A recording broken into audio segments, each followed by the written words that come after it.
Bismillahirrahmanirrahim. Assalamualaikum warahmatullahi wabarakatuh. Hamdan syukranillah nahmaduhu wa nasta'inuhu wa nastaghfiruh wa na'udzu billahi min syururi anfusina wa min sayyiati a'malina. May yahdihillahu fala mudhillalah wa may yudlilhu fala hadiyalah. Amma ba'd.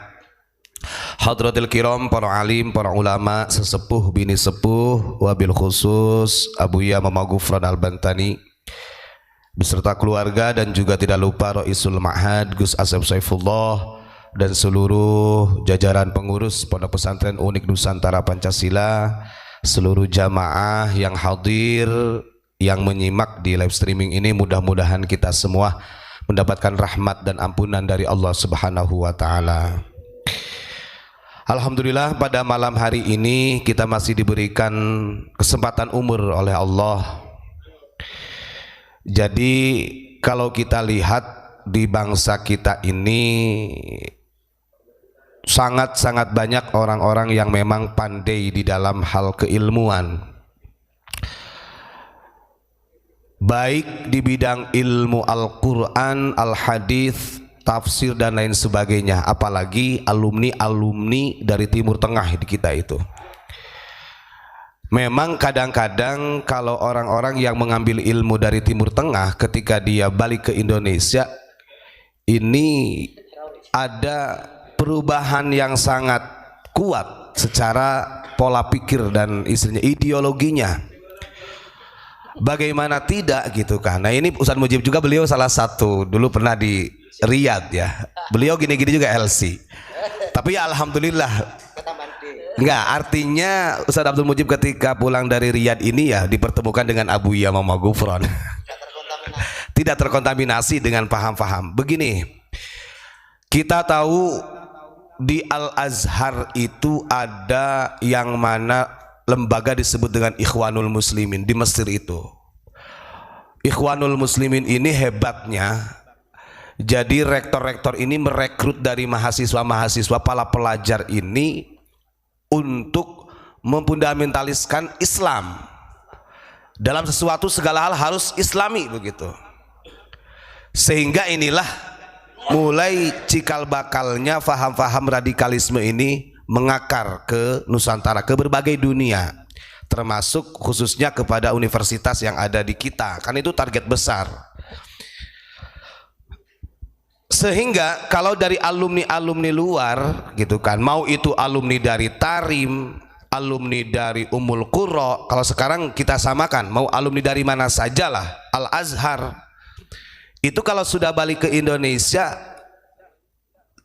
anak putra bangsa tersebut itu berkurang, jiwa nasionalis itu berkurang, karena di sana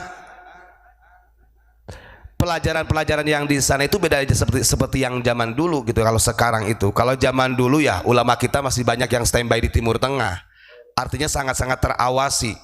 Orang kitab saja, kitab karya-karya ulama Nusantara, karya-karya dari para ulama-ulama itu sebelum masuk ke pesantren itu ditasheh dulu.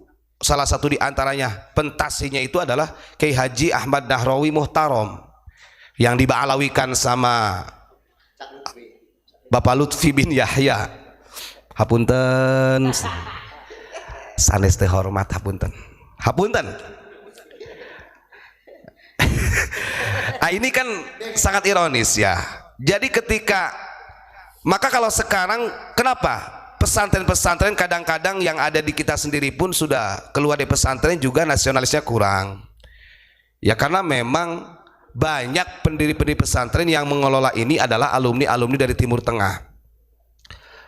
Bagaimana tidak mereka kurang nasionalisnya? Ya karena sudah dicocoki terus selama di sana ini. Bagaimana ketika dia pulang, mindsetnya si para pelajar yang belajar di Timur Tengah ini bukan untuk mengembangkan marwah, menjaga marwah NKRI, justru menjadi perusak NKRI. Kita buktikan dalam segi pakaian saja, stylenya. Ketika orang-orang Indonesia yang sekolah ke Timur Tengah, walaupun tetap ada, artinya ada yang kuatlah imannya begitulah, artinya dia tidak terpengaruh dengan gaya-gaya mereka. Tapi kebanyakan ketika pulang ke Indonesia, cara berpakaiannya ikut-ikut mereka.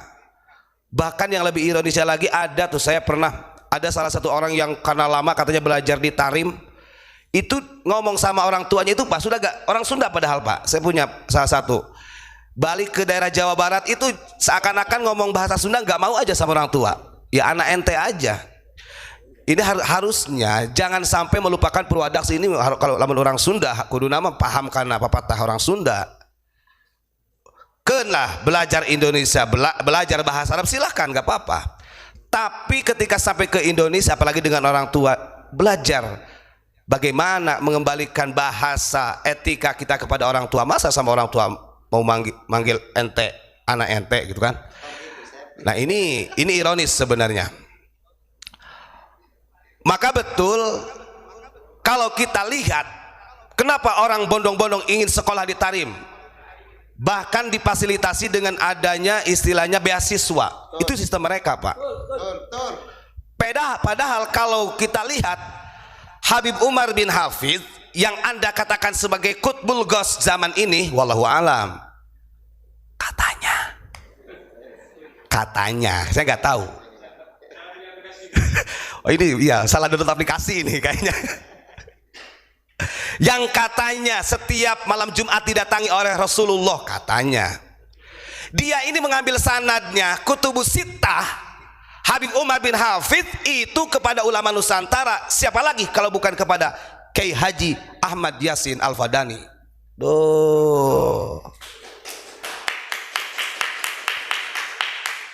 Ayo siapa saja mau Anda jagokan fakih muqaddam yang katanya setara dengan Rasulullah, pret itu bohong. Itu namanya gangguan jiwa, itu namanya salah mendownload aplikasi. Oh gawenan didatangi malaikat Jibril ya terus. Emang Jibril itu teman kamu? Ini kan terlalu doktrin seperti itu. Kita pernah bersama Ustaz Abdul Muji pernah ngobrol sama salah satu orang alumni dari Tarim katanya. Bahkan Pak sebenarnya ada tawaran juga ke Unik kalau mau ke Tarim, pernah ngobrol sama Mujib juga nih. Cuma kita gak berani ngomong sama Abah, karena sama Abah paling ditempeleng sama Abu ya. Kalau mau ke Tarim ini saya bisa berangkatkan melalui jalur Solo katanya. Ini beasiswa. Dipikir-pikir, oh bener ya, cara mereka memang luar biasa merekrut para santri putra bangsa ini, sengaja dibiasiswakan. Iya, dibiayai. Tujuannya ketika pulang dari Tarim ini nanti akan menjadi perusak NKRI. Sok buktikan saja kalau bukan jadi perusak. Ini banyak.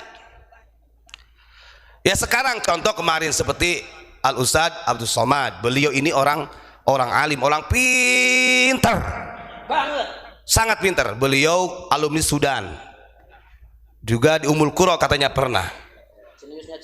Jenius beliau, kita hormat dengan ilmunya beliau, Ustadz Abdul Somad ini.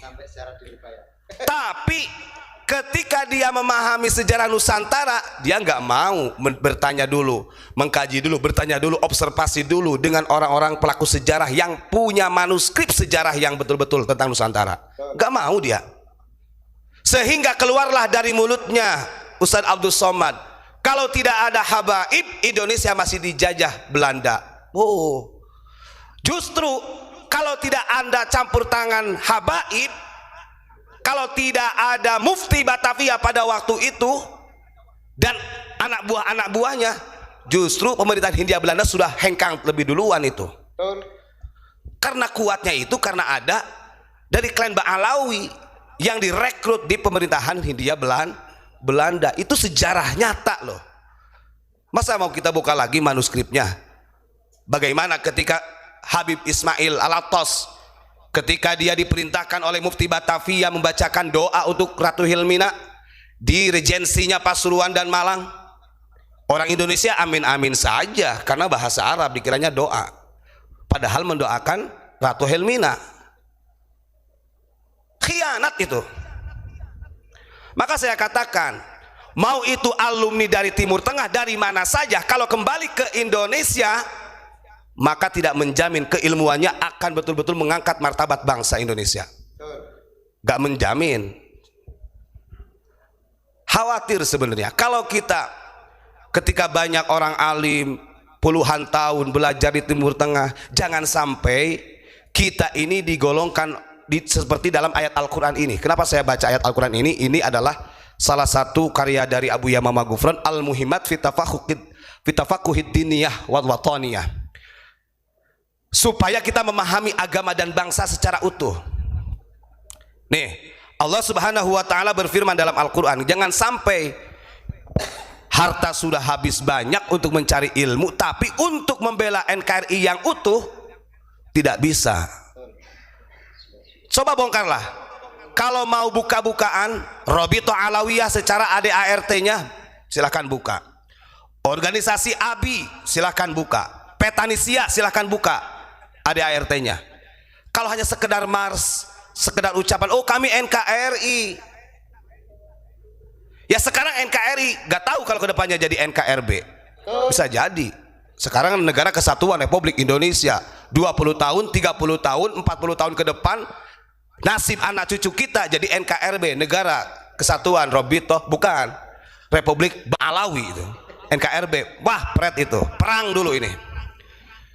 Jangan sampai, makanya dulu kalau orang-orang tua dulu kalau punya anak ini, kenapa harus dipesantrenkan kepada pesantren yang salafiyah? Karena kalau mengenai tentang cinta negara, itu terbentuknya dari pesantren-pesantren yang salafiyah seperti ini, Pak. Kalau sudah modern yang sudah berafiliasi dengan yang lain, waduh, agak sulit untuk menanamkan jiwa NKRI, agak sulit. Nih, ini ayat buat kita semua nih. Dalam Al-Quran Allah Subhanahu wa taala berfirman. Ya kalau ini ya buat siapa saja, buat UAS ya bisa, buat siapa saja lah. Walaqad dzara'na li jahannama katsiran minal jinni wal insi lahum qulubul la yafqahuna biha walahum a'yunul la yubsiruna biha walahum adhanul la yasma'una biha ulaika kal an'ami balhum adall ulaika humul ghafilun, yang artinya, dan sesungguhnya kami jadikan untuk isi neraka jahanam kebanyakan dari jin dan manusia, mereka mempunyai hati tetapi tidak dipergunakan untuk memahami ayat-ayat Allah, mereka mempunyai mata tetapi tidak dipergunakan untuk melihat tanda-tanda kekuasaan Allah, dan mereka mempunyai telinga tetapi tidak dipergunakan untuk mendengar ayat-ayat Allah. Mereka itulah seperti binatang, bahkan lebih sesat daripada binatang. Ulaika humul ghafilun, mereka itulah orang-orang yang lalai. Duh, jangan sampai kita punya ilmu disia-siakan. Saya yakin, maka saya katakan orang-orang yang di media ini wah pinter-pinter, para muhibin yang membela sedemikian rupa, yang membela paduka-padukanya itu orang-orang pinter. Ya jebolan pesantren, mereka juga belajar di universitas. Tapi kenapa menafikan perjuangan nenek moyang kita yang tumpah darah untuk memerdekakan Indonesia, yang jelas-jelas ternyata tercatat di dalam sejarah bahwa Ba'alawi ini dibawa oleh Belanda untuk memusuhi dari duriyah-duriyah Wali Songo. Buka sejarah, banyak sesepuh di kita itu yang megang sejarah ini. Harusnya orang-orang yang belajar di Timur Tengah jangan merasa cukup ilmu Anda di sana. Kalau kita lihat sanad ilmu itu yang dipegang oleh ulama Nusantara, itu sanadnya itu intisab kepada Rasulullah.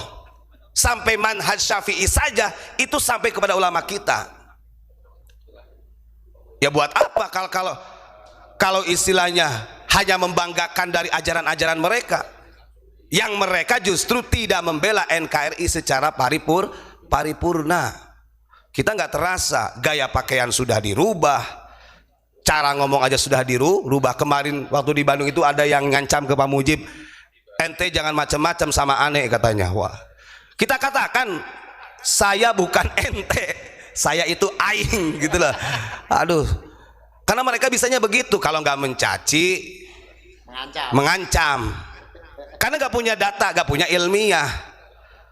Saya sudah gembar-gembor dari beberapa bulan yang lalu, silahkan berani tah istilahnya mengkanter dari data yang sudah kita sampaikan, baik itu pembelokan sejarahnya, pemalsuan daripada silsilah thariqah yang dibikin oleh Habib Lutfi. Kalau memang merasa itu salah, benarin dong. Karena Anda membuat buku panduan Syadziliyah yang dibikin oleh Pekalongan ini sudah puluhan tahun, Pak. Dan itu sudah ditawasuli orang banyak, bisa jadi jutaan orang.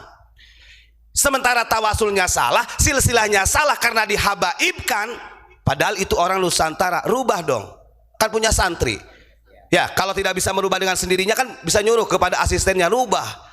Jangan dibiarkan. Ini namanya perusak daripada silsilatul masyayikh min thariqatis Syadziliyah. Begitu ya. Hapunten, terima kasih. Pokoknya itu saja yang saya sampaikan. Siapapun itulah, mau keluaran dari Al-Azhar dari mana saja, kalau pulang ke Indonesia peteng-teng, kemudian jiwa NKRI-nya terkikis, lawan itu. Dan itu tidak benar. Assalamualaikum warahmatullahi wabarakatuh.